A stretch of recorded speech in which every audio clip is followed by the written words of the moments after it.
Figure geometrical interpretation of cross product. हाँ, इसके बाद स्टेप किया है ना अभी टाइम मेंस में तो नहीं, बट करा दूंगा फिर भी। मेंस में हटा दिया, बट फिर भी अपन कर लेंगे।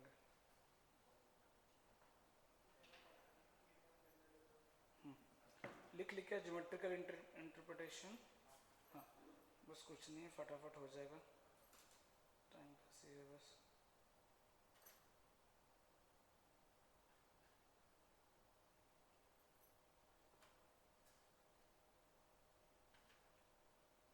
देखिए, है ना, तो आखिर ये एक क्रॉस भी देता क्या है? अगर मैं बात करूं ज्योमेट्रिकल इंटरप्रिटेशन की बात करूं, है ना, तो ए क्रॉस बी ज्योमेट्रिकली क्या रिप्रेजेंट करता है?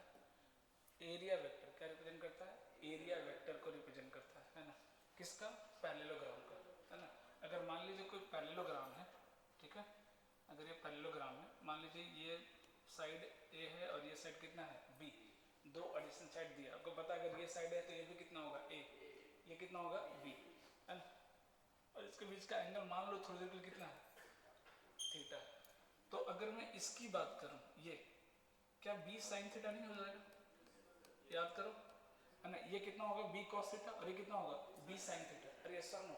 और आपको याद हो एरिया ऑफ पैरेललोग्राम क्या होता है? Base into height. Area of parallelogram क्या होता है? Base into height. तो बेस कितना है?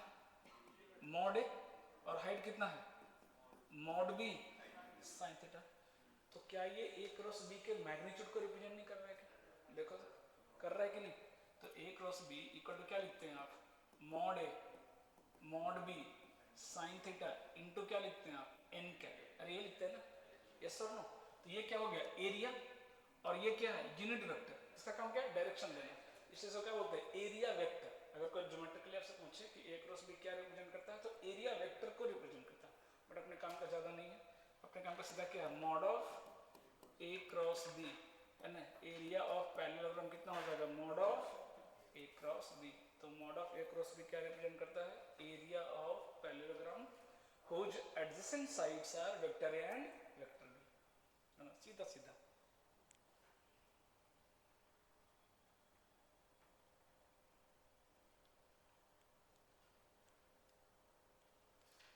बात समझ में आया? आपको पता है कि पैरेललोग्राम का जो डायगोनल होता है एरिया को क्या करता है? दो पार्ट में बांटता है ना, दो इक्वल पार्ट में बांटता है। अरे सर नो। तो जैसे मैं यहाँ से इसको खींचूंगा, ये क्या बन गया? ट्राइंगल। ये क्या बन गया? ट्राइंगल। तो एरिया ऑफ ट्राइंगल कितना हो जाएगा बोलो? Half of mod of A cross B. यहीं से आपका एरिया ऑफ ट्राइंगल भी आता है। पैरेललोग्राम का हाफ कर देंगे तो क्या हो जाएगा? ट्राइंगल का एरिया हो जाएगा, क्योंकि पैरेललोग्राम का जो डायगोनल होता है वो इक्वल दो ट्राइंगल में बांटता है एरिया को, है ना। तो एरिया ऑफ ट्राइंगल कितना होता है? Half of A cross B, है ना। तो यहाँ से क्लियर हो गया कि अगर ए और B adjacent side of parallelogram है, तो mod of A cross B किसको रिप्रेजेंट करेगा? Area of parallelogram. वही ए और बी अगर एडजेसेंट साइड ऑफ ट्राइंगल है, तो ट्राइंगल का एरिया कितना होगा? Half of mod of A cross B. क्या क्लियर है? क्या ये हो गया आपका साइड के फॉर्म में। मान लो अगर पोजीशन वेक्टर दिया है, तो ये ए और ये बी और ये सी, मान लो इसका पोजीशन वेक्टर ए, इसका पोजीशन वेक्टर बी और इसका पोजीशन वेक्टर सी। अब बताओ, अब बोलो एरिया ऑफ ट्राइंगल कैसे निकालेंगे? निकालेंगे कैसे? ध्यान से सुनना। फिर से वही, कोई भी दो साइड लिख लें क्या? कोई भी दो साइड लिख लें क्या? ये साइड क्या हो जाएगा बोलो? ए माइनस बी। बताया था ना कैसे लिखते हैं वेक्टर? Final minus initial. ये वेक्टर लिख लेंगे क्या? सी माइनस बी। और दोनों का क्या ले लेंगे? क्रॉस। दोनों क्या ले लेंगे? क्रॉस। हाफ ए माइनस बी क्रॉस सी माइनस बी। हालांकि फर्क नहीं पड़ेगा, सी माइनस बी, क्योंकि ओवरऑल क्या लेना है? मैग्नीट्यूड। कोई भी दो वेक्टर बना लेंगे क्या? अरे कोई भी दो वेक्टर बना लेंगे क्या? अरे यस और नो। क्योंकि हमें कोई भी दो एडिशन वेक्टर चाहिए। दो एडिशन वेक्टर अगर मिल गया है तो हम उसको क्रॉस प्रोडक्ट लेकर के उसका मैग्नीट्यूड निकाल देंगे, उसका हाफ कर देंगे, तो क्या मिल जाएगा? एरिया ऑफ ट्राइंगल, है ना। यहाँ पे आपको वेक्टर लिखना पड़ेगा, यहाँ पे आपको वेक्टर लिखना पड़ेगा। लेकिन कई बार ना स्टेटमेंट रीजन में सवाल आ जाएगा कि अगर मान लो ये A B C position vector है, तो इसका एरिया ए बी सी के फॉर्म में क्या होता है? तो तो मैं डायरेक्ट लिख दे रहा हूँ, जब आप इसको एक्सपेंड करोगे ना, इसको एक्सपेंड करोगे तो क्या आएगा, मैं लिख दे रहा हूँ A cross B plus B cross C plus C cross A, ये लिख लो, ये स्टेटमेंट रीजन के लिए। बाकी एरिया ऐसे निकालेंगे क्या, कभी नहीं। 3 बार क्रॉस लेने जाएंगे क्या, हालत खराब हो जाएगी, क्यों लेंगे 3 बार क्रॉस, हम सीधा सीधा माइनस करके 2 वेक्टर नहीं बना लेंगे क्या, एक ही बार क्रॉस में आंसर आ जाएगा, है ना। बट स्टेटमेंट रीजन में पूछ देता है कई बार, तो ये डायरेक्ट याद रखना कि यहाँ पे ABC क्या है, position vector of vertex of triangle, side नहीं है ना, यहाँ पे साइड वेक्टर नहीं है, वो पोजीशन वेक्टर है ना। तो उसका एरिया ऑफ ट्रायंगल ये आता है, half of A cross B, पूरा साइक्लिक चल रहा है, AB BC C है ना। साइक्लिक याद रखना, उल्टा A क्रॉस C कर देंगे गलत हो जाएगा, है ना, चीज को ध्यान रखिएगा। तो ऐसे निकालने जाएंगे तो फिर तो 15 मिनट लग जाएगा, 3 बार क्रॉस लेंगे, फिर वेक्टर आएगा, फिर उसका क्रॉस मैग्नीट्यूड निकालेंगे, नहीं बिल्कुल नहीं, सीधा पोजीशन वेक्टर माइनस माइनस करके 2 वेक्टर निकाल के सीधा क्रॉस करेंगे, आंसर रेडी। समझ में आई बात, हाँ। बट ये याद होना चाहिए कि इस फॉर्म में भी हम एरिया ऑफ ट्रायंगल को लिख सकते हैं ना, पोजीशन वेक्टर के फॉर्म में। समझ में आई बात। नेक्स्ट, कोई भी क्वाड्रिलेटरल, कोई भी, है ना, अगर एक का डायगोनल D1 है, दूसरे का डायगोनल वेक्टर कितना है D2, क्या होता है area, half of mod of D1 cross D2। Again very very important. अब अगर मान लो D1 और D2 परपेंडिकुलर हो गया, ध्यान सुनिएगा, D1 D2 क्या हो गया परपेंडिकुलर, तो क्या बन जाएगा, रोम्बस, है ना, क्या बन जाएगा वो, रोम्बस, है ना। हालांकि रोम्बस से मतलब नहीं है, कोई भी क्वाड्रिलेटरल हो, अगर दोनों का डायगोनल आपस में क्या है परपेंडिकुलर, तो इसका एरिया होगा, अपन पढ़ा होगा ज्योमेट्री में, हाफ क्या होता है D1 into D2, half D1 into कितना होता है D2, चाहे रोम्बस हो चाहे नहीं, होता कैसे है, सिंपल सी बात है। अगर इस ट्रायंगल का एरिया निकालूंगा तो क्या आएगा, half D2 into D1, yes no, half base into height. इसका एरिया निकालेंगे तो क्या आएगा बोलो, हाफ, ये पूरा D2, ये छोटा मान लो इसको, ये D1/2 या कुछ भी मान लो, पूरा पूरा D1 आएगा ना, तो ये मान लो अल्फा, ये मान लो बीटा, ऐसे मान लो, ठीक है, इसको मैंने बेस मान लिया।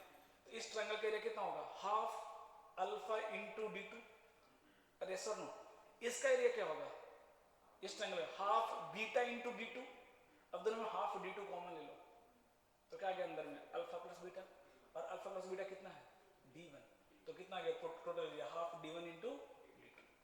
कोई भी क्वाड्रिलेटरल हो, डायगोनल कैसा हो परपेंडिकुलर, अरे ज्योमेट्री में क्या होता है, वेक्टर में तो चलो अलग चीज हो गया, है ना, ये पूरे ज्योमेट्री में ये चीज लागू होता है। स्क्वायर का एरिया कैसे निकाल सकते हैं, हाफ D1 इंटू D2 लिख सकते हो। रोम्बस का area half D1 into D2, क्या रेक्टेंगल का भी लिख सकते हैं, नहीं, क्योंकि उसका डायगोनल परपेंडिकुलर नहीं होता। समझ में आ रही बात, है ना। हाँ, वेक्टर फॉर्म में किसी का भी लिख सकते हैं, वेक्टर फॉर्म में किसी, क्योंकि यहाँ पे D1 cross D2 D1 into D2 नहीं आएगा, D1 into D2 into sine theta आएगा। समझ में आ रही बात, हाँ, तो दोनों अलग है, यहाँ पे कर लेना वेक्टर है ना। ये किसके लिए वैलिड है, जिसका डायगोनल आपस में क्या हो परपेंडिकुलर, है ना। नॉन क्वाड्रिलेटरल कौन कौन से हैं, रोम्बस और स्क्वायर, रोम्बस और स्क्वायर।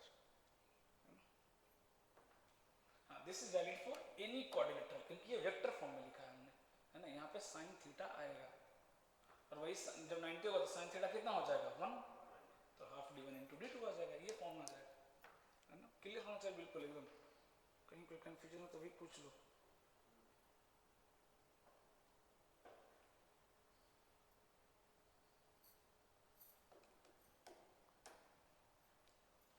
सवाल लिखिएगा। Find the area of parallelogram, basic सवाल से स्टार्ट कर रहा हूँ। Find the area of parallelogram, find the area of parallelogram whose two adjacent sides, find the area of parallelogram whose two adjacent sides are, whose two adjacent sides are represented by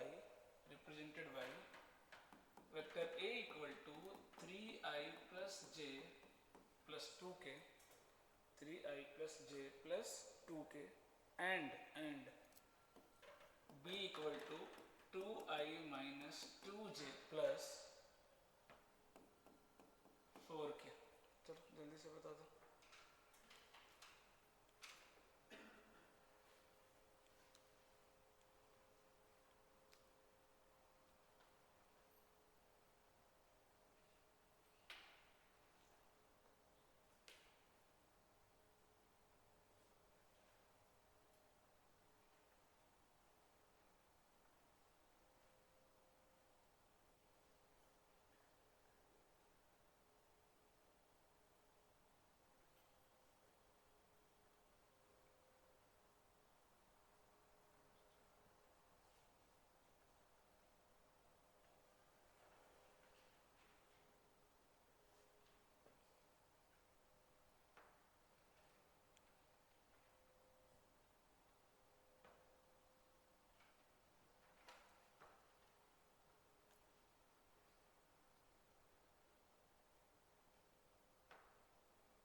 to आएगा, किया by two, sorry by two क्यों आएगा इसमें, by two, हाँ that is correct answer. Root गलत है, क्यों गलत है, ये क्या सवाल हुआ क्यों गलत है, हाँ that is correct answer, 8√3 is correct. हाँ बाकी लोग महारथी, एरिया तो निकालो यार, या ए क्रॉस बी निकालना नहीं है, हाँ तो वही हुआ गधे, 64 × 3 होता है √192, तो 8√3 हो जाएगा। सिंपल डायरेक्ट क्रॉस लेना सिखाया अभी तुरंत, शॉर्टकट, आपको कोई डिटरमिनेंट बनाने की जरूरत नहीं, सीधा सीधा आई में क्या करेंगे, इसको स्किप करेंगे, 4 और 4 8 माइनस जे 12 माइनस 4 प्लस के में कितना आ रहा है 8, तो सीधा सीधा 8 क्या आ रहा है कॉमन, 8 कॉमन ले लो, है ना, mod of A cross B निकालना है ना, ये भी सिखाया था याद रखना कि अगर 8 आ रहा है तो कॉमन ले लो, है ना, बाद में मैग्नीट्यूड निकालनी, 8 कॉमन ले तो अंदर कितना बच गया, आई माइनस जे और के कितना हो गया उसका कितना हो जाएगा, है ना, कभी भी कॉमन टर्म्स दिखे है ना उसको कॉमन ले लीजिए, तो आपको मॉडुलस निकालना इजी हो जाएगा आपके लिए, है ना। अब 8 बाहर आ गया तो 1 माइनस 1 1 कितना आ गया उसका मॉडुलस, √3, तो हम 8√3 सिंप्लीफाई करने की जरूरत नहीं पड़ेगी आपको, तो हमेशा कॉमन टर्म्स को बाहर ले लिया कीजिए, done.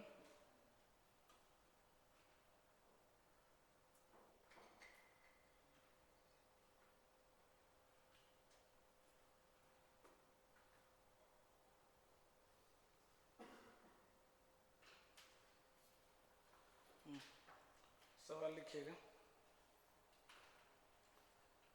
The area of quadrilateral, the area of quadrilateral ABCD, the area of quadrilateral ABCD with vertices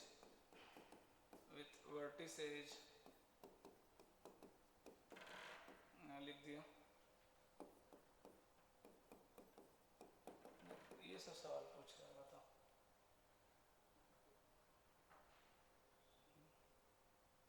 क्या लॉजिक लगाएंगे इसमें,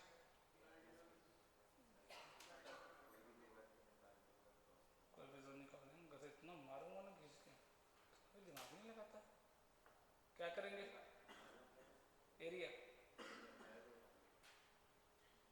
लैंग्वेज में क्या क्वेश्चन में क्या दिया, तो फिर क्या करेंगे,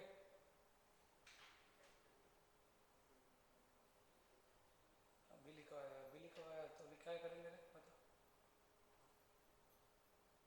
बोलो क्या क्या है इसमें, हाँ सीधी सी बात है, क्वाड्रिलेटरल का मतलब होता है 4 साइड वाले, चतुर्भुज नहीं सुना उसको, 90 से क्या मतलब, कोई भी 4 साइड को ज्वाइन कर दो दैट इज क्वाड्रिलेटरल।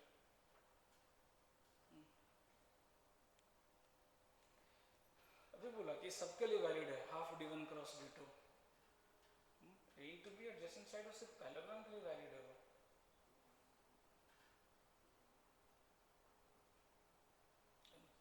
तो कौन सा दो वेक्टर निकाल देंगे, AC और BD वेक्टर, है ना, बस हाफ AC क्रॉस BD कर दो आंसर हो जाएगा।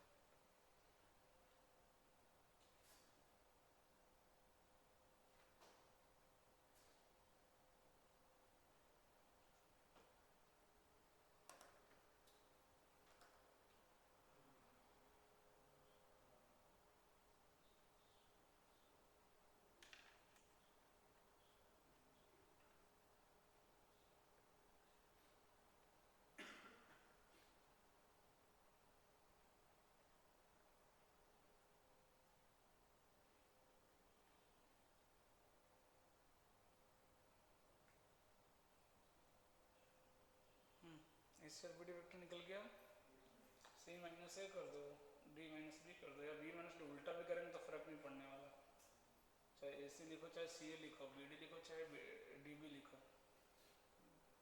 मैटर नहीं करेगा, ओवरऑल आंसर आपका सेम ही आएगा, क्योंकि ओवरऑल लेना क्या है, मैग्नीट्यूड,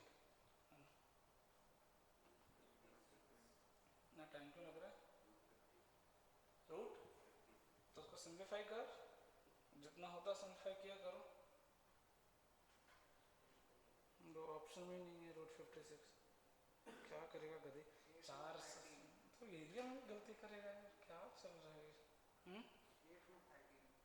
8 रूट दो, एक और गलत आंसर।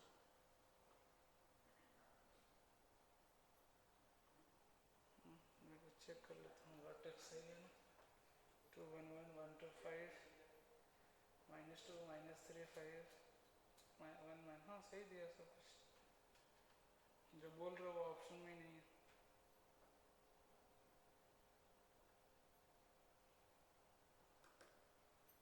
बोला बेसिक कैलकुलेशन में गलत करेंगे तो कैसे चलेगा।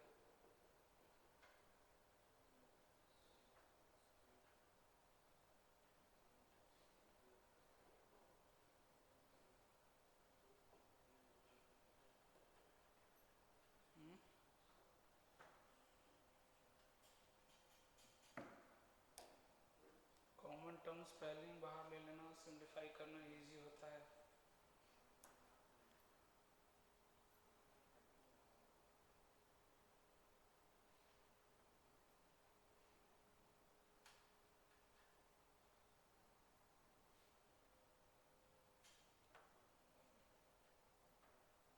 अरे यार एरिया में 5 मिनट ले लेंगे तो क्या मतलब है फिर,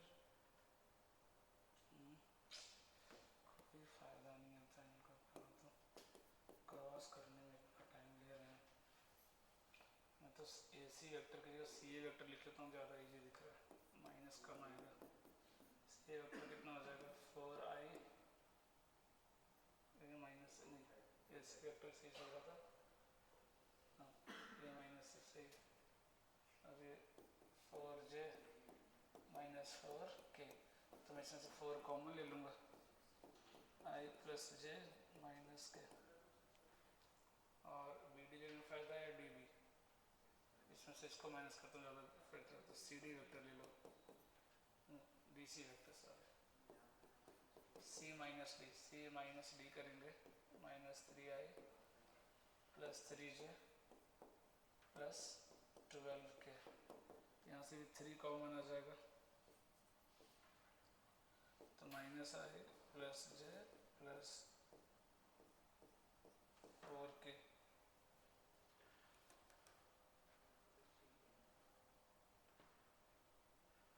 सी डी कर दिया क्या, बी डी कितना था,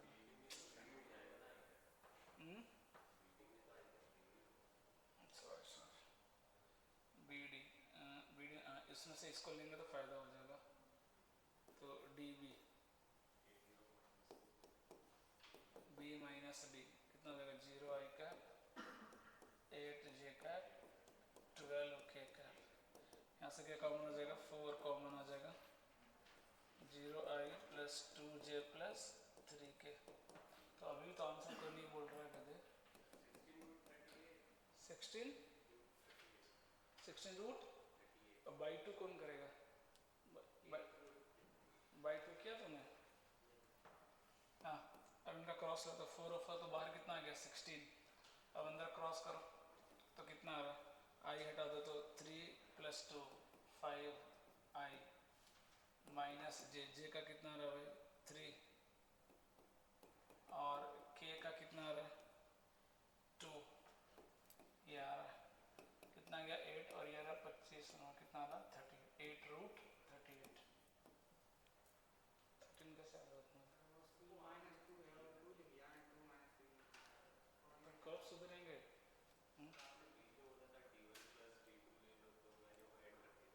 क्या d1 + d2 कब रहा, d1 cross d2, d1 + d2 में एरिया कैसे मिलेगा, ये बात में सोचना पड़ेगा, एरिया मतलब स्क्वायर होना चाहिए ना भाई, अरे यार क्यों नहीं आता एक बार में, सिंपल बेचारा, मतलब 4 वर्टेक्स दे दिया, बोला एरिया निकालिए तो भी उलझ गया सब, क्या मतलब है फिर, बोलो इससे इजी सवाल तो दे ही नहीं सकता, बनता ही नहीं है, बोर्ड का सवाल है ये, चलो क्या कर सकते हैं, late A 2 3 5 and C -3 4 -2 be opposite vertices of a parallelogram ABCD, with the opposite vertices of parallelogram, with the opposite vertices of the parallelogram ABCD, and if the diagonal BD, यार क्या पूछ रहा है, and if the diagonal BD, उनको पता है ना कि फिर भी गधे लोग फंसेंगे, and if the diagonal BD equal to this, then the area of parallelogram, लेकिन मेरे को ऑप्शन देख के पता है 70% तो निपट ही जाएंगे, वो इसलिए दिया ही है, उसको भी तो पता है।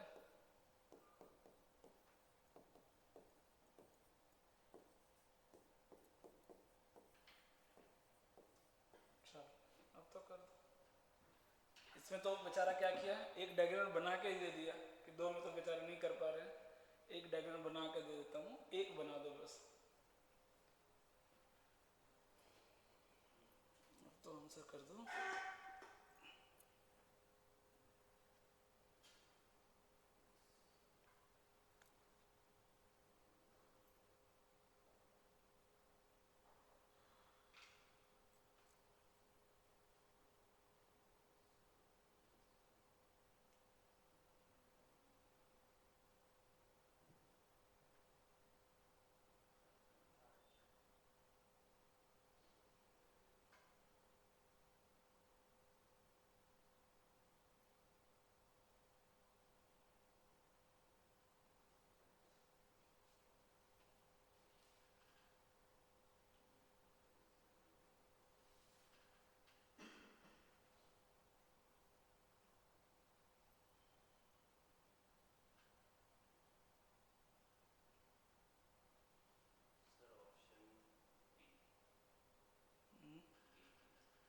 देखता हूँ आंसर तो इसमें लिखा नहीं गया है, सॉल्व करने पता चलेगा। सिंपल इसमें है क्या, इसमें जस्ट कैलकुलेशन करो, ये करना इसमें भी निपटेंगे।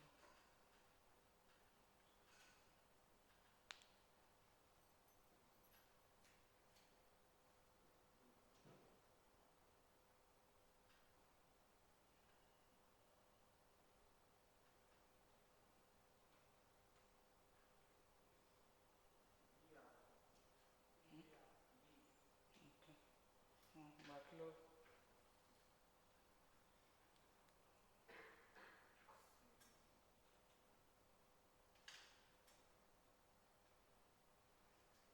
है अभी। अगला सवाल लिखिएगा।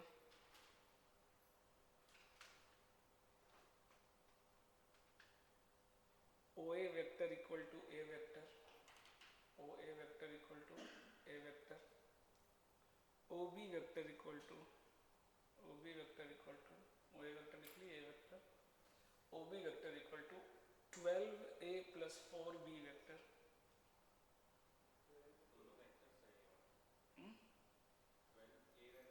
प्लस प्लस 4B, ये स्मॉल में लिखना। जब OA बोलता हूँ तो कैपिटल, OB कैपिटल, लेकिन जब बोलता हूँ OA equal to A vector तो ये क्या होता है, ऑलवेज स्मॉल वेक्टर ना, स्मॉल A, और OB equal to 12A vector plus 4B, तो ये भी क्या होना चाहिए, स्मॉल लेटर में, कैपिटल में तो रिप्रेजेंट करना। And OC vector equal to B vector,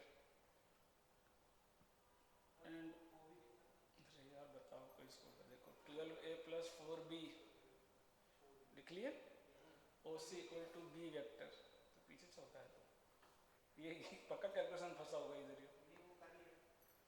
हाँ तो OC equal to B vector लिख ली, O ओरिजिन है, ठीक है, O दिया ओरिजिन, लिखने की जरूरत नहीं है। If S is the parallelogram, S capital S, if S is the parallelogram, नाम क्यों दिया है ये, with adjacent side OA and OC, OA and OC, then find the area of quadrilateral OABC, तो इसका क्या काम है, अच्छा हाँ काम हो सकता है। And if S is the parallelogram with adjacent sides OA and OC, then find the area of quadrilateral OABC। जल्दी से सोच के बना दो जल्दी से।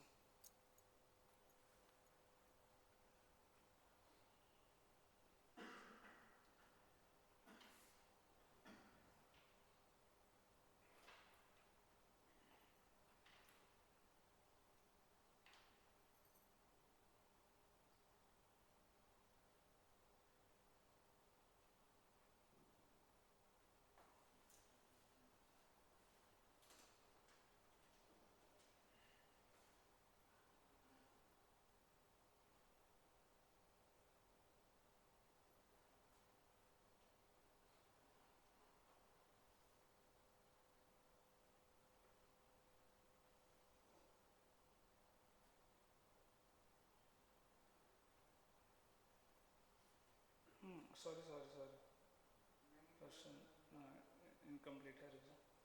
उसके बाद फाइंड नहीं, देन फाइंड काटो, then area of quadrilateral OBC is, area of quadrilateral OBC, अच्छा, divide by area of S, दोनों का रेशियो पूछा है, पैरेललोग्राम का और इसका रेशियो पूछ दिया आपसे। तो area of quadrilateral OBC divide by area of S, S क्या था, पैरेललोग्राम। तो मैं वही पूछूं कि ए बी की तो वैल्यू निकलेगी ही नहीं, इसलिए क्या रेशियो पूछा आपसे। एरिया ऑफ क्वाड्रिलेटरल ओबीसी लिखे ना, हाँ डिवाइड में कर दो ना area of S, area of S लिखो ना, divide by area of S, S क्या था, पैरेललोग्राम था। दोनों का रेशियो पूछ दिया आपसे, क्योंकि दोनों का आंसर ए क्रॉस बी में लाएंगे। एरिया ऑफ पैरेललोग्राम तो क्या हो गया, ए क्रॉस बी, उसको भी किस में लेके आओ, ए क्रॉस बी का फॉर्म है, बस हो गया।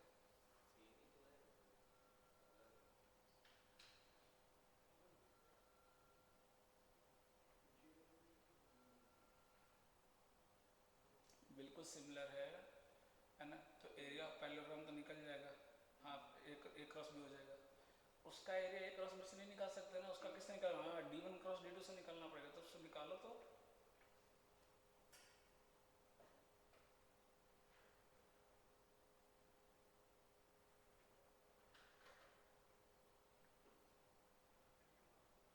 पैरेललोग्राम तो निकालने की जरूरत ही नहीं है।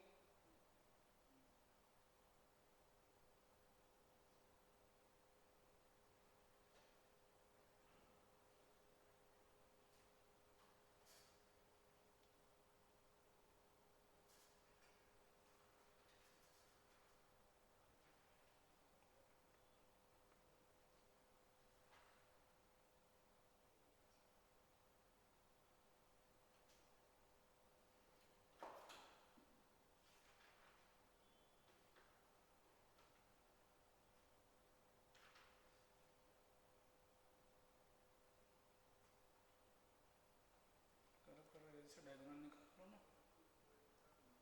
डायगोनल, एक डायगोनल क्या हो जाएगा, ओ बी दिया हुआ है, दूसरा डायगोनल क्या हो जाएगा, ए सी, तो ए सी कितना हो जाएगा, सी माइनस ए, सी का पोजीशन वेक्टर माइनस ए का पोजीशन वेक्टर, दैट इज कितना, B minus A.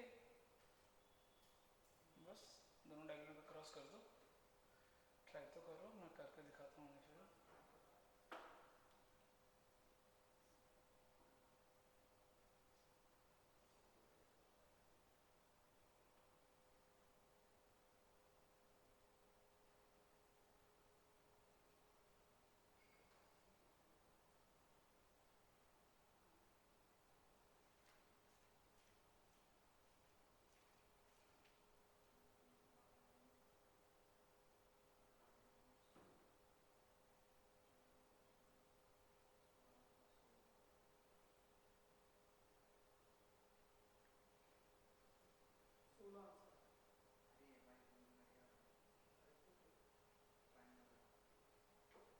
Triangle in गधा हाफ d1 क्रॉस d2 होता है ना,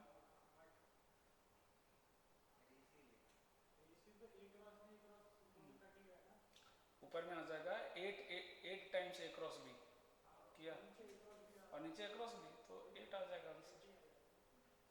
क्यों नहीं बन रहा भाई, ये सब इजीएस्ट क्वेश्चंस है, ये सब भी नहीं बनेगा तो भूल जाइए। ये सब भी अगर नहीं बनाएंगे तो भूल जाइए कि फिर कोई सवाल बनने वाला है आपसे। ये ओ ए बी सी, यही तो बोल रहा है। अगर ये क्वाड्रिलेटरल है ना, अगर क्वाड्रिलेटरल है तो इसका एरिया कितना आएगा, हाफ d1, d1 कौन है भाई, ये ओ बी, ओ बी कितना दिया था बताना, 12a प्लस 4b क्रॉस दूसरा डायगोनल AC, AC क्या हो जाएगा, इसका पोजीशन वेक्टर माइनस इसका पोजीशन वेक्टर, ये वेक्टर लिखने नहीं आ रहा गधों को, ये आ गया एरिया, ये एरिया किसका होगा, क्वाड्रिलेटरल का, हाफ d1 क्रॉस d2। लेकिन अगर ये पैरेललोग्राम हो, अगर ये क्या हो, पैरेललोग्राम हो, ये A और ये B, तो इसका एरिया कितना होता है, mod of A cross B। बस इसका रेशियो पूछा था। अब ये सब सवाल नहीं करेंगे तो बहुत मुश्किल है फिर करना। करो cross, 12 times A cross B, तो 12A क्रॉस B, और ए का ए के साथ करेंगे कितना आएगा 0, फिर बी का करो, बी का बी के साथ 0, 4 माइनस 4 बी क्रॉस है, उल्टा करेंगे तो क्या होगा प्लस 4 ए क्रॉस बी, प्लस 4 ए क्रॉस बी, बस हो गया 12 4 कितना हो गया 16, 16 बाई 2 कितना आ गया 8, और नीचे A cross B, A cross B mod of A cross B cancel हो जाएगा, कितना आ जाएगा 8 टाइम्स। तो बेसिक से अगर आप नहीं करेंगे तो फिर क्या मतलब है बोलो,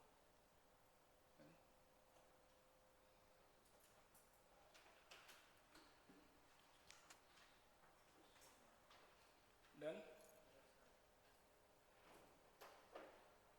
क्या कंफ्यूजन है बोलो,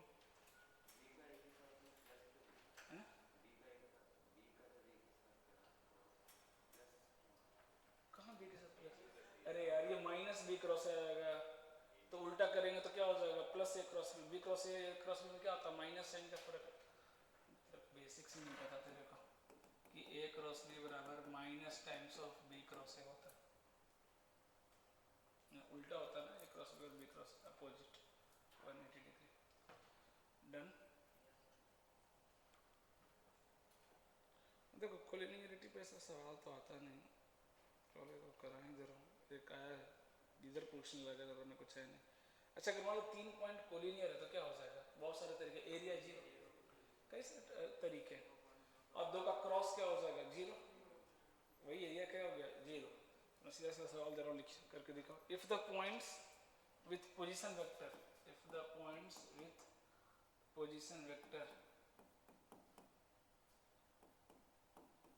पहला दूसरा 6i plus 11j plus 11k 9/2i plus beta j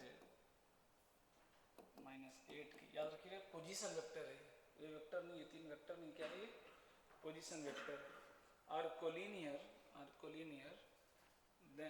then 19 alpha minus 6 beta का होल स्क्वायर, इसकी वैल्यू कितनी होगी, है ना। तो बस कोई भी 2 वेक्टर क्या कर दो कोलिनियर ले लो, और अगर कोलिनियर है तो क्या आ जाएगा,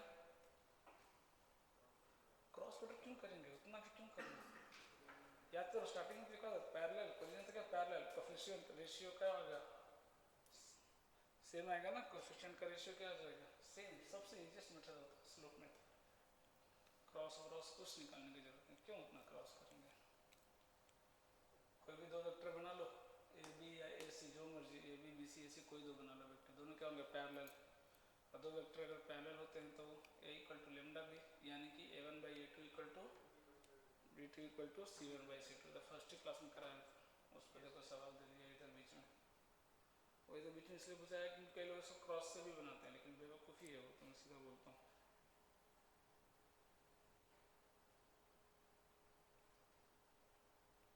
है ना। अगर a क्रॉस b एरिया 0 मतलब क्या हो गया, a क्रॉस b 0, और a क्रॉस b 0 मतलब a और b क्या हो गए दोनों पैरेलल, और अगर a और b दोनों पैरेलल हो गए तो कोफिशिएंट का रेशियो क्या आ जाएगा सेम, कितना आ रहा है जल्दी से करो आंसर,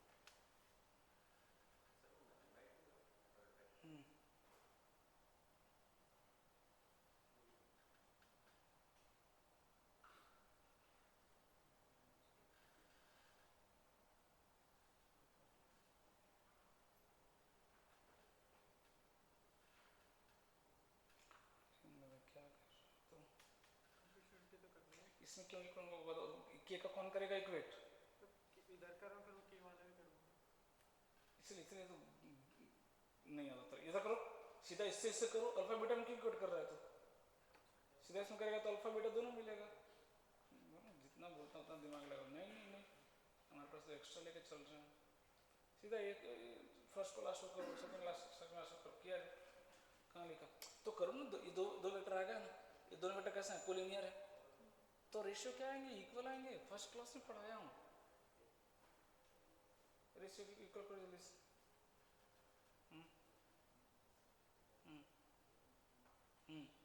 और फर्स्ट को तीसरे लास्ट से, सेकंड को लास्ट से इक्वेट कर दो। अल्फा बीटा को एक साथ इक्वेट कभी मत करना, क्यों टू इक्वेशन टू वेरिएबल में कन्वर्ट करना उसको। अरे इन दोनों को किया तो अल्फा मिलेगा, इन दोनों को बीटा मिलेगा, अलग अलग मिल जाएगा दोनों। वेक्टर लिखा सबने, कोई भी दो वेक्टर ले लो, दिस माइनस दिस कर दो तो कितना आ गया, अल्फा माइनस 6 और आ जाएगा 10 माइनस 11 माइनस 1 13 माइनस 11 2। ऐसे भी लिख लो, कॉमा में भी लिख सकते हैं वेक्टर को, कोई दिक्कत नहीं है। फिर कौन सा इजी इजी इजी कौन सा पड़ेगा वो पकड़ो है?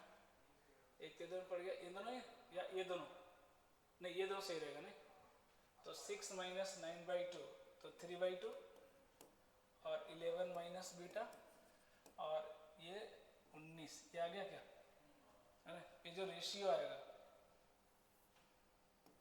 ये क्या हो जाएंगे, रेशियो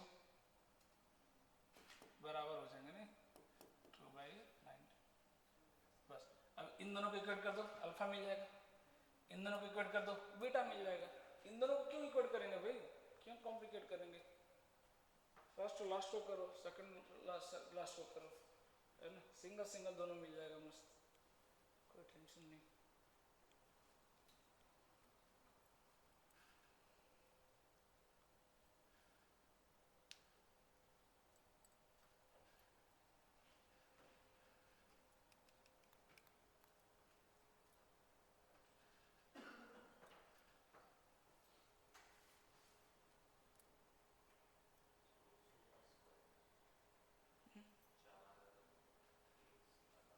करो फाइनल आंसर बताओ, फाइनल आंसर कितना, 40,000 गधे, आंसर 2 डिजिट में है 40,000। तेरा अल्फा बीटा भी सही नहीं है। हाँ अब क्या करूँ मैं, इसका बचता क्या करने को, मैं करूँ तो करूँ क्या। 19 अल्फा है, 19 कट जाएगा क्योंकि फाइनल आंसर ऑप्शन में तो है, ऑप्शन में तो है, देखना पड़ेगा बट ऑप्शन में तो है 36। ये 40,000 को दे रहे। हाँ ये 2 और ये 2 क्या हो जाएगा, कैंसिल, है ना। तो अल्फा बराबर कितना क्या पता है, ये 3/19 और उधर +6 जाएगा ना, देखो 3/19 और प्लस कितना आ जाएगा 6, ये आ जाएगा अल्फा। ऐसे ही रहने दो इसको। और बीटा कितना आएगा, अगर इसको क्रॉस करूँ तो -19 और -22 41/2 आ रहा है क्या, है ना। बीटा कितना आ जाएगा 41/2। अब कह रहा है कि 19 अल्फा, तो इसको 19 से मल्टीप्लाई करो तो ये 3 आ जाएगा और 19 से कितना होता है 114, ये होता है ना, -6 बीटा, इसको 6 से मल्टीप्लाई करो तो इंटू 3 तो कितना होगा 123, ये आ रहा देखो का स्क्वायर, तूने बीच में प्लस किया होगा पक्का गधा। 117 -123 -6 का स्क्वायर 36।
बोला जाए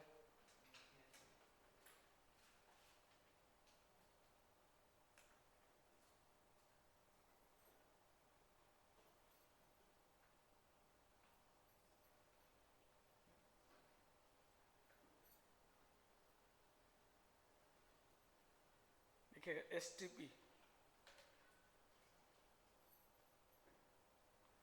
scalar triple product,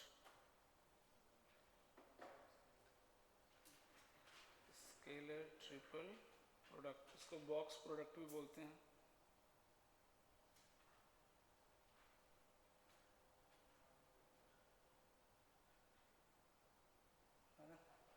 scalar triple product नाम में स्केलर है मतलब क्या आएगा, रियल नंबर आएगा, है ना। कैसे रिप्रेजेंट करते हैं, ए डॉट बी क्रॉस सी, है ना। इसको हम रिप्रेजेंट करते हैं ए बी सी से। अभी वो बाद में बताऊंगा कि आप डॉट और क्रॉस को इंटरचेंज भी कर सकते हैं, और इसको हम ऐसे भी लिख सकते हैं A cross B dot C, same value आएगा ना, वो बात की बात देखेंगे भी, है ना। ये हो गया representation of A dot B cross C. इसको बॉक्स में बोलते हैं क्योंकि आप इसको box of A B C भी लिख सकते हैं, ठीक है ना। इसको हम मन में क्या पढ़ेंगे, ए डॉट बी क्रॉस सी या ए क्रॉस बी डॉट सी, एक ही बात है, बट जनरली इसको प्रेफरेंस ज़्यादा देना, है ना।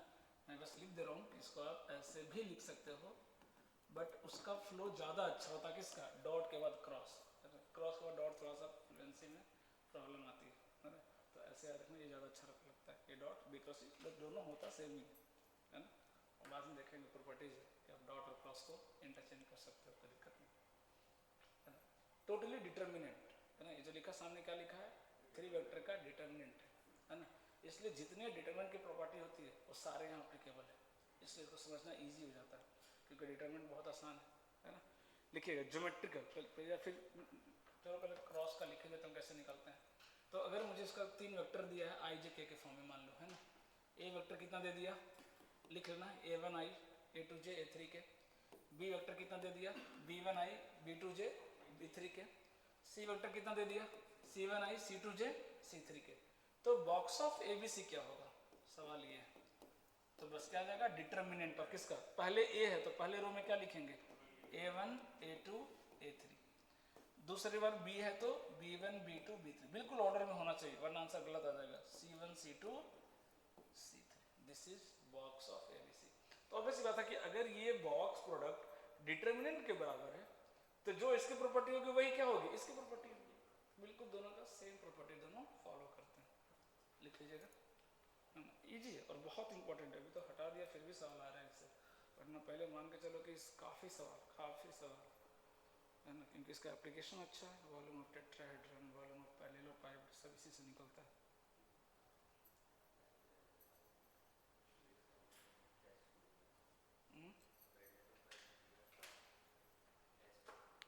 आता है भाई, मैं बोलता हूँ हटा दिया तो भी पूछ रहा है कि इतना इंपॉर्टेंट टॉपिक है कैसे हटाया, वो गधा ही होगा जो हटाया।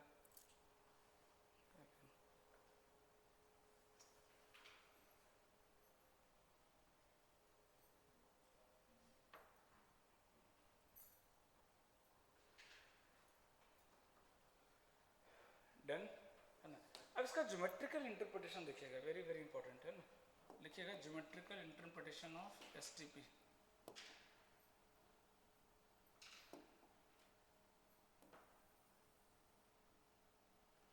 ये पैरेलल पाइप तो ऐसा दिख नहीं रहा है, इसको थोड़ा सा टिल्ट करना पड़ेगा। देखता हूँ,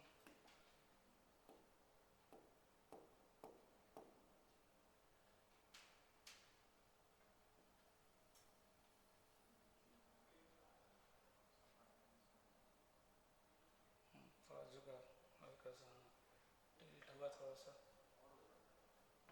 नहीं नीचे से टिल्ट हो रहा, दिक्कत ये है ना। चलो उसको स्ट्रेट समझना, ये समझना स्ट्रेट है। ये मान लो वेक्टर ए, ठीक है, और हाँ दिखा दूँ, कोई बात नहीं, इससे दिक्कत तो नहीं होगा। यहाँ पे नहीं लूँगा, यहाँ ले लेता हूँ। ये मान लो वेक्टर ए, ये वेक्टर बी और ये वेक्टर सी, ऐसे दिया हुआ, समझिएगा। अब क्या लिख रहे हैं आप लिख रहे हैं ए डॉट बी क्रॉस सी, ये लिख रहे हैं ना। अच्छा बी क्रॉस इधर कर दिया, कोई बात नहीं, इसको ए क्रॉस बी डॉट सी भी तो पढ़ सकते हैं। इंडायरेक्टली क्या लिखा हुआ है, ए क्रॉस बी डॉट सी। और ध्यान समझना, ए क्रॉस बी क्या देगा, अब बताओ, ए क्रॉस बी क्या देगा, एरिया ऑफ बेस देगा कि नहीं। आपको पता होगा किसी भी 3D फिगर का, ध्यान सुनने दो, किसी भी 3D फिगर का जो सिमेट्रिकल मतलब जैसा बेस वैसा क्या है जैसा बेस वैसा क्या फ्लोर, सिमेट्रिकल होना चाहिए चारों तरफ से। तो उसका वॉल्यूम क्या होता है, area of base into height. समझ में आ रही बात, क्या होता है area of base into height, सीधा सीधा वॉल्यूम क्या होता है area of base into height. ये सब क्यूबाइड का एरिया क्या लिखते हैं L into B into H. तो एल इंटू बी क्या आ गया एरिया और एच क्या हो गया हाइट, क्यूब ए क्यूब, तो ए स्क्वायर एरिया इंटू हाइट भी, किसी का भी देख लो है ना। सिलेंडर क्या होता है volume pi r square h, तो पाई आर स्क्वायर क्या हो गया बेस सर्कल और एच क्या हो गया हाइट। तो बेस इंटू, हाँ कोन में क्या होता है सिमेट्री नहीं होता है ना, कोन में सिमेट्री नहीं होता ना भाई, नीचे पूरा बेस ऊपर में क्या है ऐसा देखो स्लैंट है वो सिमेट्री नहीं है। तो क्या होता है एक्चुअली एक सिलेंडर को 3 पार्ट में काटोगे तो एक कोन निकल के आता है, इसलिए उसका एरिया वॉल्यूम क्या होता है 1/3 हो जाता है। सिलेंडर का क्या होता है 1/3 होता है, 1/3 पाई स्क्वायर है ना। तो अगर सिमेट्री फॉलो कर रहा है ना, तो किसी भी 3D फिगर का वॉल्यूम क्या होता है area of base into height. अब देखो एरिया ऑफ बेस आ गया क्या, ए क्रॉस बी से क्या आ गया एरिया ऑफ बेस, और जो ए क्रॉस बी वेक्टर आएगा, ए क्रॉस बी वेक्टर जो आएगा वो कुछ इधर आएगा क्या,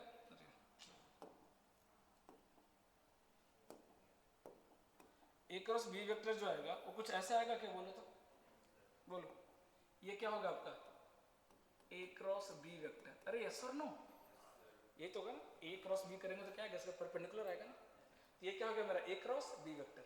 अब इसका डॉट लो इस सी के साथ, इसी के साथ डॉट लो, ध्यान से देख रहे हैं, इसका सी डॉट लो किसके साथ सी के साथ, तो इसका डॉट लेंगे सी के साथ तो हाइट नहीं आ जाएगा, देखो तो अरे नहीं आ रहा क्या हाइट, समझ में आ रही बात। तो इनडायरेक्टली एसटीपी क्या देता है वॉल्यूम ऑफ पैरेललोपाइड, क्या देता है वॉल्यूम ऑफ, इसको क्या लिख लेंगे वॉल्यूम ऑफ इक्वल टू क्या है भाई वॉल्यूम ऑफ पैरेललोपाइड। अब यही एंगल, ये बीच का एंगल दिख रहा है ये अगर 0 डिग्री हो जाए तो क्या बन जाएगा क्यूबाइड।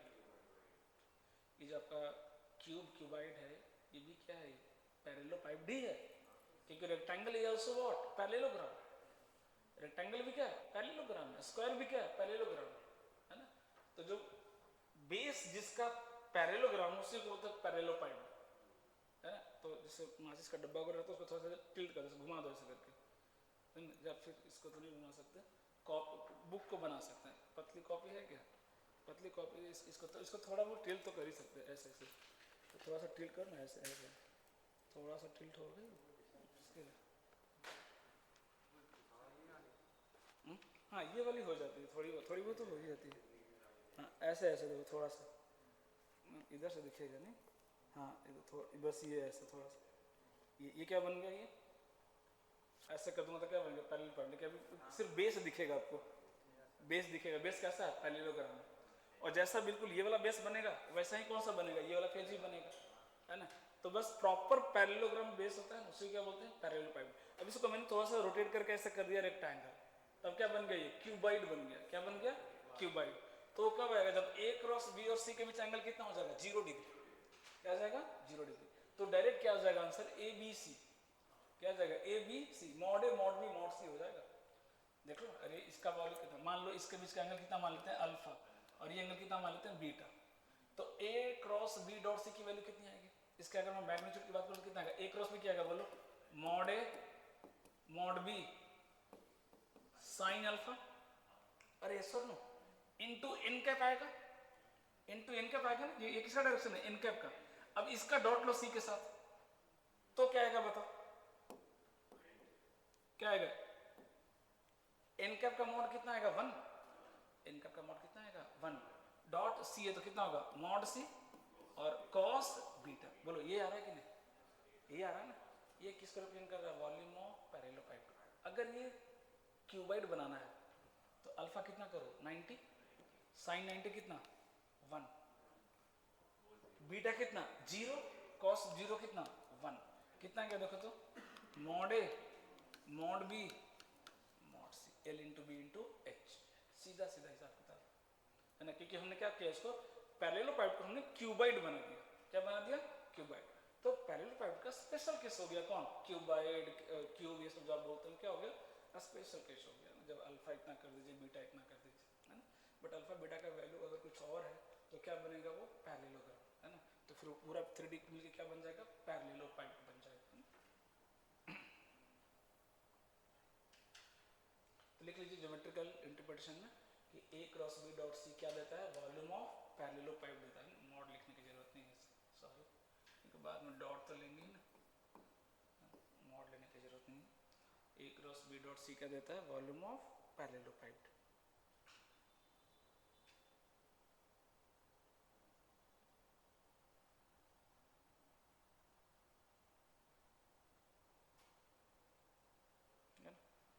तो इक्वल टू आ जाएगा, हाँ। अब इधर क्या लगेगा मॉड, क्योंकि A cross B dot C negative भी तो आ सकता है, नहीं, A cross B dot C क्या आ सकता है, निगेटिव भी आ सकता है, बट वॉल्यूम कभी निगेटिव नहीं, तो मॉडुलस लगा दो, अच्छा रहेगा, सेफ रहेगा।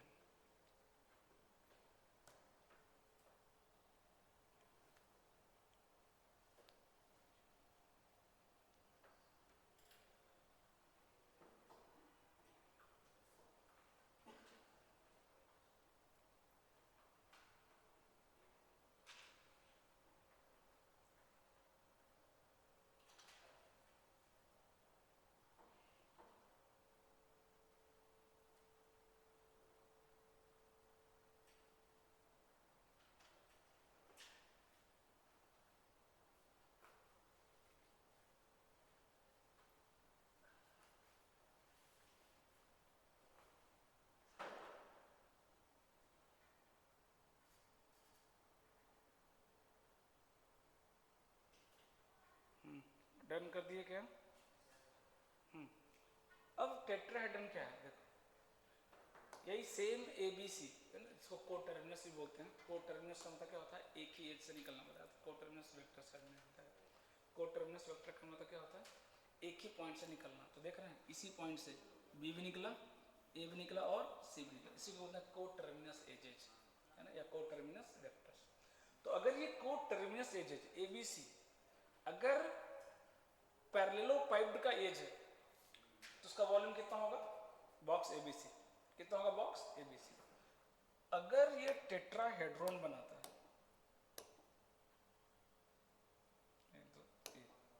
अगर क्या बनाता है, टेट्राहेड्रॉन, ठीक है, और इसका भी सेम कोटर्मिनस एजेस कौन है, ये A, ये B और ये C, इसको क्या बोलते हैं, टेट्राहेड्रॉन। क्या बोलते हैं इसको, टेट्राहेड्रॉन। तो इसका वॉल्यूम कितना हो जाता है, 1/6 ऑफ ABC। मतलब अगर ABC यही सेम एज, कभी कभी सवाल ऐसे देगा कंपैरिजन करके, जैसे अभी दिया था ना, कोलेटर था और एक दूसरा पैरेललोग्राम था, बोलेगा ABC 3 एज है ना, एक बार ये एज टेट्राहेड्रन का बन रहा है, यही सेम एज पैरेललोपाइप्ड का भी है, तो उसका वॉल्यूम का रेशियो बताइए क्या हो जाएगा, 6 टाइम्स। देख रहा है, ये जो लिखा हो क्या है, वॉल्यूम ऑफ पैरेललोपाइप्ड, ये जो लिखा हो क्या है, वॉल्यूम ऑफ पैरेललोपाइप्ड। तो वॉल्यूम ऑफ टेट्राहेड्रन क्या हो गया, 1/6 time of volume of parallelepiped, अगर ABC उसका भी एज है तो, है ना, ये लिख लो।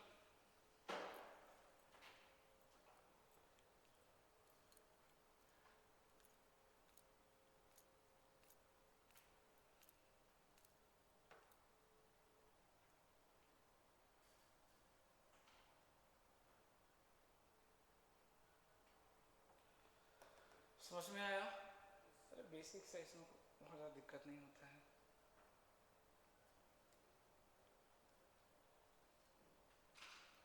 डन। यही ABC अगर पैरेललोपाइप्ड का एज बन जाए तो वॉल्यूम कितना हो जाएगा, ABC। अगर यही 3 साइड, अगर ये टेट्राहेड्रन का साइड है तो टेट्राहेड्रन का वॉल्यूम कितना होगा, 1/6 टाइम्स ABC, है ना।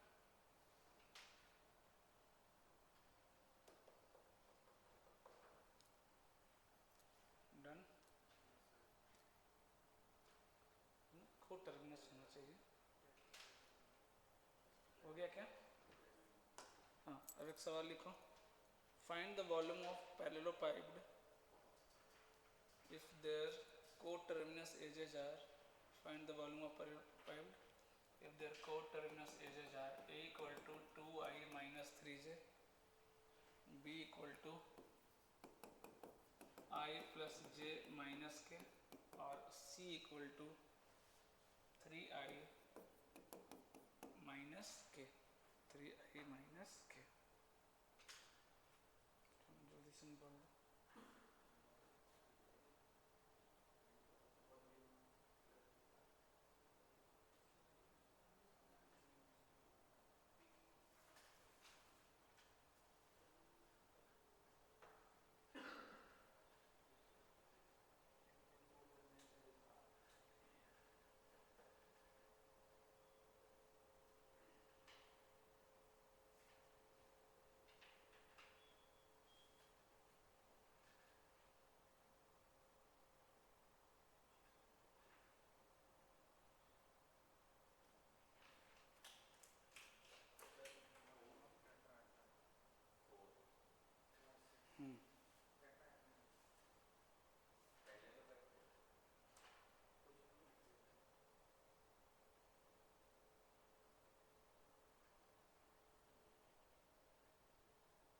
डन।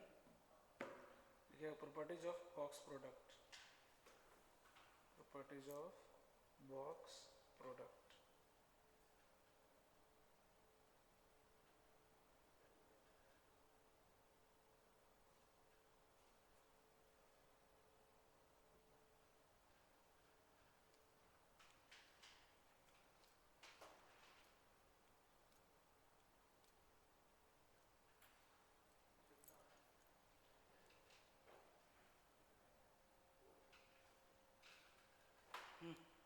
डन। फर्स्ट लिख लो कि dot and cross can be interchanged. पहला properties A dot B cross C को क्या लिख सकते हैं, ए क्रॉस बी। मैं प्रूफ नहीं करा रहा, कुछ है नहीं प्रूफ, ज़्यादा लेना देना, इजीली हो जाएगा अगर प्रूफ करेंगे भी तो, है ना। डॉट और क्रॉस को क्या कर सकते हैं, इंटरचेंज। फर्स्ट। सेकेंड प्रॉपर्टी जल्दी से, बस डिटरमिनेंट का प्रॉपर्टी ध्यान में होना चाहिए, बाकी चीज़ें आपको इजीली हो जाएगा। सेकेंड प्रॉपर्टी है ना, सब इम्पोर्टेंट है। A B C is equal to minus times of A C B. अभी पढ़ा हुआ डिटरमिनेंट में कि अगर दो रो को अगर इंटरचेंज करेंगे आपस में तो एक माइनस बाहर आता है ना, एक माइनस बाहर आता है। तो यहाँ पे क्या किया, ए को इंटरचेंज नहीं किया, बी और सी को इंटरचेंज कर, तो एक बार इंटरचेंज करेंगे तो एक माइनस। तीसरा property very very important, A B C is equal to B C A is equal to C A B. तीनों एक ही है, साइक्लिक ऑर्डर मेंटेन करता है, क्योंकि यहाँ से यहाँ जाने के लिए आपको दो बार ऑपरेशन लगाना पड़ेगा। तो एक बार में एक माइनस, फिर एक बार में एक और माइनस, तो माइनस माइनस वापस क्या आ जाएगा, प्लस, है ना। सीधा याद रखना, साइक्लिक ऑर्डर में ऑलवेज क्या आता है, सेम। ए बी सी पहला ऑर्डर, दूसरा ऑर्डर क्या बनेगा, बी सी ए, तीसरा ऑर्डर क्या बनेगा, सी ए बी। बिल्कुल साइक्लिक ऑर्डर में होना चाहिए, तो हर बार बॉक्स की वैल्यू क्या आएगी, सेम आएगी, है ना। बॉक्स की वैल्यू क्या आएगी, सेम आएगी।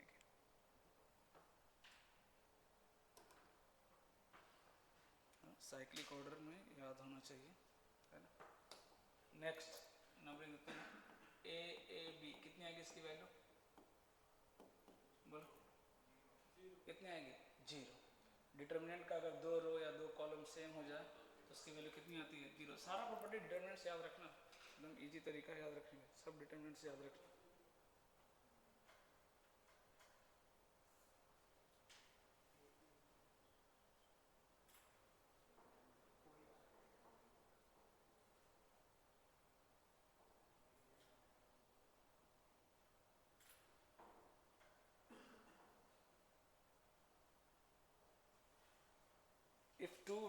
If two of the three vectors, if two of the three vectors, if two of the three vectors, if two of the three vectors, if two of the three vectors are parallel, then क्या आएगा ABC का ST पे, 0। Exactly, क्योंकि दो parallel का मतलब क्या हो गया, दोनों का कोएफिशिएंट का रेशियो क्या आ जाएगा, सेम आ जाएगा ना। तो जैसे मान लो पहला रो हो गया 1 2 3, दूसरा रो हो गया 2 4 सॉरी 2 2 4, 1 1 2 2 2 4। अब यहाँ से मैं 2 कॉमन ले लूँ तो ये भी तो 1 1 2 बन जाएगा, फिर से वही डिटर्मिनेंट फॉर्म में हो गया। दो अगर रो प्रोपोर्शनल हो गया मतलब रेशियो सेम आ रहा है तो उसका डिटरमिनेंट कितना होता है 0। यहाँ पे भी सी का बॉक्स। अब जो सबसे इंपॉर्टेंट है स्टार मार्क लगा के लिखिएगा, very very very very very important, 3 non zero non collinear vectors, 3 non zero non collinear vectors, star mark लगा देना क्योंकि अगर एस टी पे आया सवाल तो 10 में 5 सवाल तो इसी पे होता है ना। if three non zero non collinear vectors are coplanar if क्या हो जाएगा बोलो, एस टी पे क्या होना चाहिए उसका 0 है ना। देखो देखो मैं टाइम लेके एक्सप्लेन कर रहा हूँ कि अगर 3 वेक्टर कोप्लानर है तो उसका एस टी पे क्या आएगा 0 आएगा है ना। एस टी पे क्या आएगा 0 आएगा। इसका यूज कब करते हैं, जब आपको पता करना हो, बोर्ड में भी पहले था कि 3 वेक्टर कोप्लानर है कि नहीं, तो क्या करेंगे उसका एस टी पे लेकर देखेंगे, बस तीनों क्या होना चाहिए non zero non collinear, collinear नहीं होना चाहिए है ना। अब मान लो 2 वेक्टर में से पैरेलल ले लिए और तीसरा ऐसे ले रहे हैं कि सर ये तो कोप्लानर नहीं है, फिर भी एस टी पे क्या आ रहा है 0 आ रहा है, नहीं कंडीशन क्या दिया है कोलिनियर नहीं होना चाहिए, तो भी 2 वेक्टर क्या होना चाहिए कोलिनियर नहीं होना चाहिए है ना। लाइक मान लो ये ए और ये हो गया बी और ये क्या हो गया सी, इसका एस टी पे लेंगे क्या आएगा 0 आएगा क्योंकि तीनों क्या कोप्लानर है। कैसे सोचो ए डॉट बी क्रॉस सी, अब जैसे मान लो ए क्रॉस सी किया आपने तो ए क्रॉस सी किया तो ये आ गया ना ए क्रॉस सी, अब इसका डॉट लेंगे इसके साथ तो क्या आएगा 0, डॉट लेंगे तो क्या आएगा 0, समझ में आएगा। तो very very very very important point कि अगर 3 वेक्टर कोप्लानर है तो उसका एस टी पे क्या आता है 0 आता है। कभी पूछेगा 4 पॉइंट दे देगा, बोलेगा पता कीजिए कोलिनियर है सॉरी कोप्लानर है कि नहीं, 3 वेक्टर निकाल लेंगे, क्या करेंगे चारों पॉइंट को इंक्लूड करते हुए 4c2 टोटल 6 वेक्टर बना सकते हो आप, 4 पॉइंट मिलाकर कितने वेक्टर बना सकते हैं 6, उसका उल्टा कर दूं तो 12 हो जाएगा, बट उतना अभी डिटेल में नहीं जा रहा। कितने बनेंगे वेक्टर 6 बनेंगे, 6 में से कोई भी 3 वेक्टर बना लो, चारों पॉइंट आना चाहिए उसमें है ना। 4 पॉइंट दे देगा ये कोप्लानर है कि नहीं, तो A B A C A D 3 vector बन गया, हमेशा 3 वेक्टर बना लिए, 4 पॉइंट मिला के एस टी पे ले लो। अगर 0 आ गया तो ये तीनों वेक्टर क्या हो जाएंगे कोप्लानर, तो चारों पॉइंट भी क्या हो जाएंगे कोप्लानर, क्योंकि उसी से तो वेक्टर बनाए हैं भाई, अरे सर नो। तो 4 पॉइंट अगर पूछता है कोप्लानर है कि नहीं, 3 पॉइंट ऑलवेज कोप्लानर होते हैं, 3 पॉइंट क्या होते हैं ऑलवेज कोप्लानर, 2 वेक्टर ऑलवेज क्या होते हैं कोप्लानर, 2 वेक्टर ऑलवेज क्या होते हैं कोप्लानर। कोई भी तो 2 वेक्टर लो, उसमें मैं एक प्लेन क्रिएट कर दूंगा क्योंकि ये 3 वेक्टर्स होते हैं, कोई भी 2 वेक्टर लो रैंडम, वो क्या आ जाएगा उसमें एक प्लेन बन जाएगा। तो 2 वेक्टर ऑलवेज क्या होते हैं कोप्लानर, 3 पॉइंट ऑलवेज क्या होते हैं कोप्लानर, लेकिन 4 पॉइंट हो भी सकते हैं नहीं भी, 3 वेक्टर हो भी सकते हैं नहीं भी, दोनों का इलाज कौन है एस टी पी। तो एस टी पी निकालने के लिए हमें किसकी जरूरत है 3 वेक्टर की, तो कुछ भी दे 4 पॉइंट दे 3 वेक्टर निकाल लो, 3 वेक्टर दे तो कुछ करना नहीं, 2 लाइन दे भी आएगा, 3D में कराऊंगा इन लोगों को तो वेक्टर में करा देता क्योंकि 2 लाइन है ना, इट मे बी कोप्लानर और it may not B, skew lines अभी आएगा। तो यहाँ भी वही काम करेंगे, जब बात करेगा ना कि 2 लाइन कोप्लानर है कि नहीं कैसे पता चलेगा, तो वहाँ भी 3 वेक्टर ही निकालेंगे, एक वेक्टर तो इस लाइन की तरफ होता है, एक वेक्टर इस लाइन की तरफ हो गया, और दोनों पे एक पॉइंट पता होता है, तो दोनों पॉइंट को ज्वाइन करेंगे तो तीसरा वेक्टर मिल जाएगा, तीनों का एस टी पी ले लेंगे। 0 तो दोनों लाइन कैसा हो जाएगा कोप्लानर, 0 नहीं है तो क्या हो गया नॉन कोप्लानर।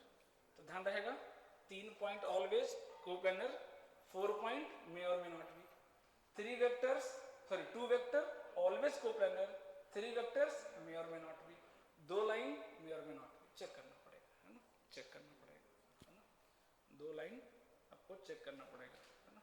अगर वो पैरेलल है या इंटरसेक्टिंग है तो कोप्लानर होता है, लेकिन तीसरा 3D में एक और नया लाइन आ जाता है स्क्यू लाइंस है ना, लाइक रोड और हाईवेज सॉरी ओवरब्रिज, देखो अब आपने हाईवे नीचे से जा रहा है ओवरब्रिज ऊपर से जा रहा है, ना ही पैरेलल है ना ही इंटरसेक्ट कर रहा है, तो this are example of what skew lines है ना। तो समझ में आया, कोप्लानरिटी की बात कहीं भी आ गई, चाहे पॉइंट हो लाइन हो वेक्टर हो, S T P only option है और इजी है एकदम, फटाक से बिना देर के एस टी पी लेंगे। कई बार सवाल में पूछेगा कैसे, तो दे देगा कि 3 वेक्टर एस टी पी हैं, उसमें कोई एक बीच में वेरिएबल डाल देगा lambda, find the value of lambda, if vectors are STP, sorry if vectors are coplanar. तो जब भी कोप्लानिटी की बात करेगा एसटीपी लेना है, क्या करना है, एसटीपी लेना है ना। अगला प्रॉपर्टी लिखिएगा, है ना, ए प्लस बी सी डी, तो पहला वेक्टर ए प्लस पी है ना। इसको क्या बिल्कुल डिटर्मिनेंट की तरह लिख सकते हैं। पहला डिटर्मिनेंट क्या बनेगा, ए सी डी, दूसरा डिटर्मिनेंट क्या बनेगा, बी सी डी, बिल्कुल डिटर्मिनेंट की तरह है ना, बिल्कुल डिटर्मिनेंट को फॉलो करता है। दूसरा नेक्स्ट प्रॉपर्टी बस लिखते हैं फटाफट, ए प्लस बी, दूसरा वेक्टर है बी प्लस सी, और तीसरा वेक्टर है सी प्लस ए। ये निकाल के दिखाएंगे क्या कितना आता है,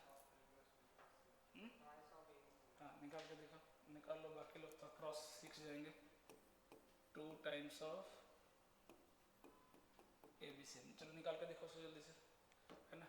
ये पहला वेक्टर हो गया ए प्लस बी, तो ए डॉट बी क्रॉस सी, चलो इसका वैल्यू निकाल के दिखाओ तो जल्दी से। तो पहले तो बाहर वाले को बाहर रहने दो एज इट इज, डॉट इसे करा रहा हूँ ताकि थोड़ा सा क्रॉस में फ्लुएंसी आ जाए। अब यहाँ से क्रॉस लो जल्दी से, है ना, पहले इसको बाहर रहने दो, पहले अंदर का निपटाएंगे, है ना। उसको निपटाओ जल्दी से, बी क्रॉस सी, तो जाओ B cross C, B cross A plus P cross A plus, अब सी का करो, सी का सी के साथ करें तो कितना देगा, 0, सी क्रॉस ए, सी क्रॉस ए, बोलो ये आ गया, यहाँ तक पहुँच गया क्या, यहाँ। अब लो यहाँ से, अब क्या करेंगे, डॉट लेना है, तो पहले ए के साथ डॉट लो, तो एक साथ लेंगे तो क्या बनेगा, ए डॉट बी क्रॉस सी, कितना देगा, ए बी सी आ जाएगा क्या, बोलो ए बी सी आ जाएगा क्या, पहले ए के साथ खत्म कर लेते हैं। अब बोलो A dot B cross A कितना आएगा, 0, A dot B cross A क्या बनेगा, ए बी ए, क्या बनेगा, ए बी ए, तो दो सेम हो गया ना, तो डिटरमिनेंट तो कितना आ गया इसकी वैल्यू, 0। फिर आगे बढ़ो, ए डॉट सी क्रॉस ए, ये भी कितना हो गया, 0, तो ए के साथ एक ही मिला प्लस। अब बी का करो, तो B dot B cross C 0, B dot B cross A 0, B dot C cross A B C A, क्या मिल गया, बी सी ए। और cyclic order A B C और बी सी ए दोनों क्या होता है, सेम, देखो ना, ए बी सी ए, है ना, ये क्या होता है, सेम, तो क्या हो गया, twice of A B C. इसका प्रूफ इसलिए नहीं करा कि जरूरी है, इसलिए कि ये करना आना चाहिए, ये करने में बच्चा कहकर घबरा आता है देखकर कितने सारे वेक्टर, बिल्कुल आसान है, 1 बाय 1 करना, ये प्रूफ इंपॉर्टेंट नहीं है ना, ये क्रॉस लेने आना चाहिए, इसके लिए कराया मैंने बस, वरना से प्रूफ सबको लेना देना नहीं है।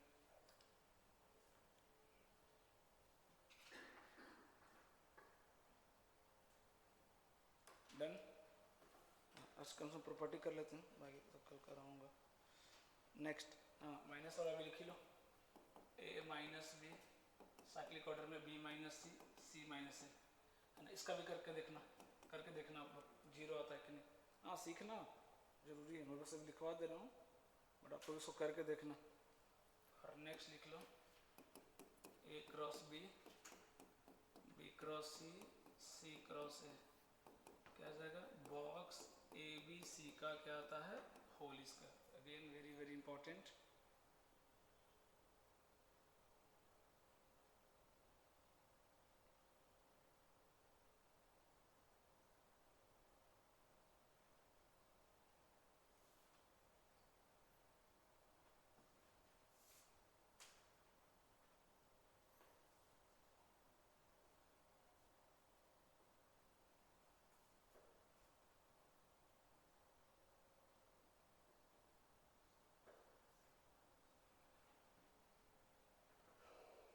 डन, मैंने तो ध्यान से देखोगे, हाँ एक चीज और, अगर कांस्टेंट रहेगा तो मान लो एल ए है, एम बी है, एन सी है, तो क्या हो जाएगा, ये एल एम एन सब कहाँ आ जाएगा, बाहर।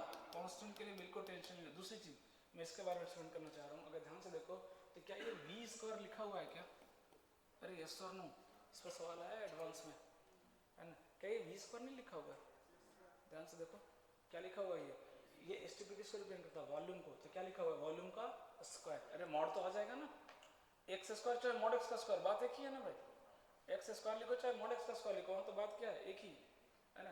तो क्या लिखा है, वी स्क्वायर, तो जो वी स्क्वायर लिखा है ना, इसकी एक और वैल्यू होती है जिसमें सवाल आया था एडवांस में, वो लिख लो।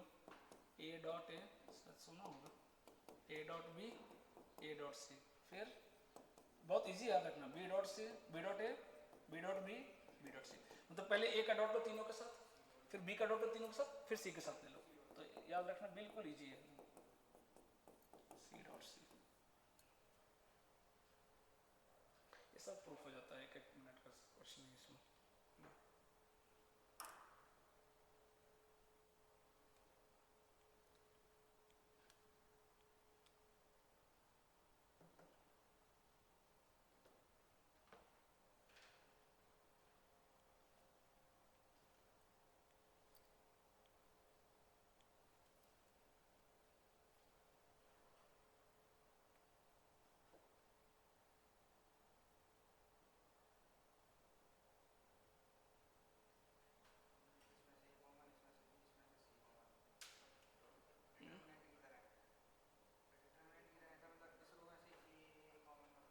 नहीं कॉमन ले सकते ना, नहीं कॉमन ले सकते हैं ना, वेक्टर फॉर्म में है ना, कॉमन ही ले सकते हैं।